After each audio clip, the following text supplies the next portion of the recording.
Shalom, selamat pagi keluarga besar Happy Sword Family. Selamat berjumpa kembali di dalam renungan pagi hari ini bersama dengan saya. Sebelumnya marilah kita berdoa terlebih dahulu. Bapa, di dalam nama Tuhan Yesus, kembali kami datang ke hadirat-Mu mengucap syukur dan terima kasih ya Tuhan buat pemeliharaan-Mu sepanjang hari. Terima kasih buat kasih anugerah kemurahan-Mu, kebaikan-Mu ya Tuhan. Kalau kami boleh diberi kembali kesempatan untuk kami dapat berbuat apa yang menjadi kehendak-Mu Tuhan. Kalau sebentar kami mendengarkan renungan pagi hari ini, kiranya hikmat yang daripada-Mu boleh selalu menuntun kehidupan kami hingga kami dapat Tuhan menjadi pelaku-pelaku firman-Mu. Terima kasih Bapa, di dalam nama Tuhan Yesus Kristus kami berdoa dan mengucap syukur. Haleluya. Amin. Renungan pagi hari ini saya beri judul Gereja sebagai Bengkel Manusia.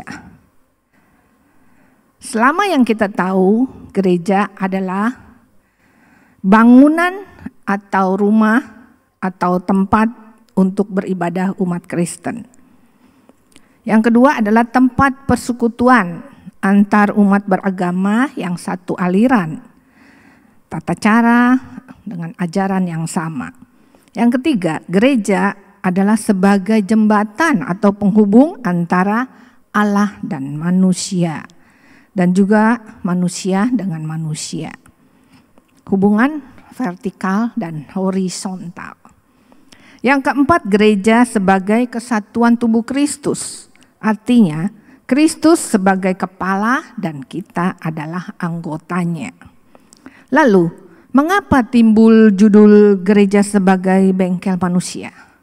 Saya teringat ketika motor saya harus masuk bengkel.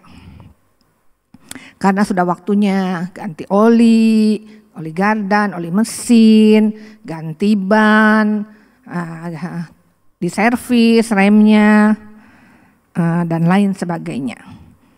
Jadi semua benda yang bermotor gitu ya, yang ada mesinnya, itu harus kita rawat.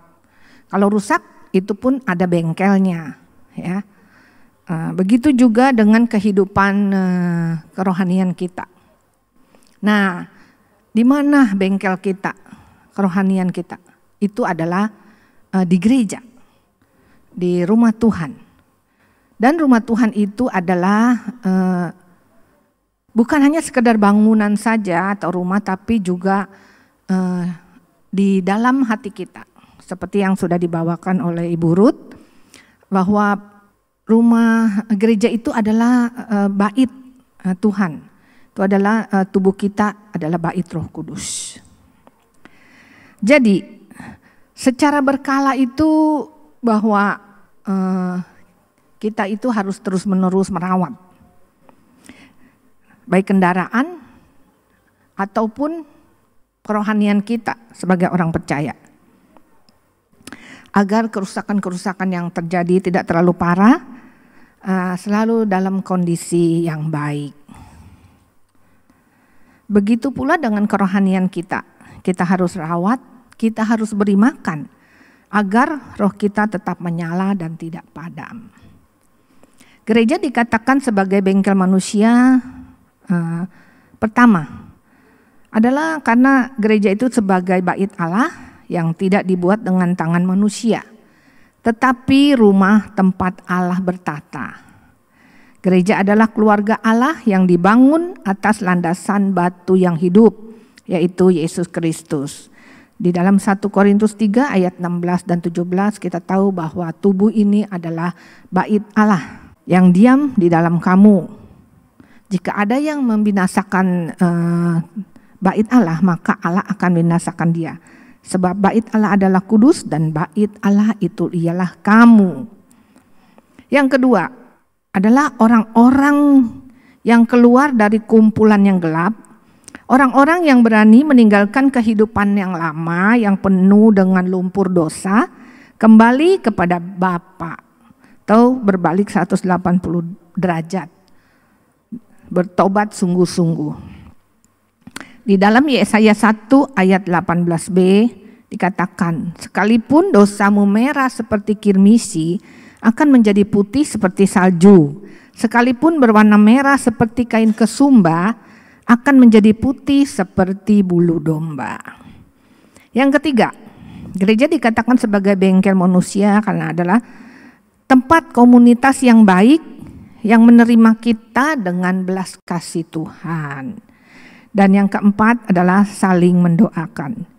Di dalam Kisah 2 ayat 42 kita baca, mereka bertekun dalam pengajaran rasul-rasul, dalam persekutuan, dan mereka selalu berkumpul untuk memecahkan roti dan berdoa. Jadi bersama-sama ya. Inti dari gereja bengkelnya manusia itu adalah merupakan sebuah komunitas spiritual yang menawarkan sebuah proses perubahan kehidupan yang terus-menerus menuju kepada kesempurnaan. Terima kasih, amin. Tuhan Yesus memberkati. Marilah kita berdoa. Bapak, terima kasih Tuhan untuk renungan pagi hari ini, di mana gereja yang menjadi bait Roh Kudus, tempat berdiamnya Roh Kudus di hati kami, boleh kami terus menerus Tuhan memberi makan roh kami dengan makanan yang sehat, yang bernutrisi, yang higienis Tuhan, agar kami tetap selalu sehat jasmani maupun rohani kami ya Tuhan, hingga kami dapat menangkal setiap apa yang masuk, segala virus-virus yang masuk di dalam tubuh kami ya Tuhan, karena kami mempunyai imun yang sehat. Terima kasih Bapak, biarlah kiranya sepanjang hari ini kami menyerahkan roh tubuh jiwa kami ke dalam tangan-Mu ya Bapak. Terima kasih Tuhan, hanya di dalam nama Tuhan Yesus kami berdoa dan mengucap syukur. Haleluya, amin. Terima kasih, Tuhan Yesus memberkati.